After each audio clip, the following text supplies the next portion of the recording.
Ми працюємо, волонтеримо, донатимо. І добре, що хоч про безпеку грошей в банках не хвилюємося, бо вони захищені Фондом гарантування вкладів.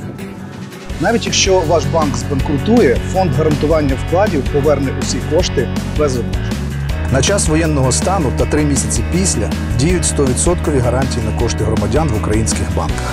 Гарантії фонду поширюються не лише на депозити, а й на рахунки фізосіб та ФОПів, на які надходять зарплати, пенсії, соціальна допомога та інші виплати. Наша гарантія – ваш фінансовий спокій.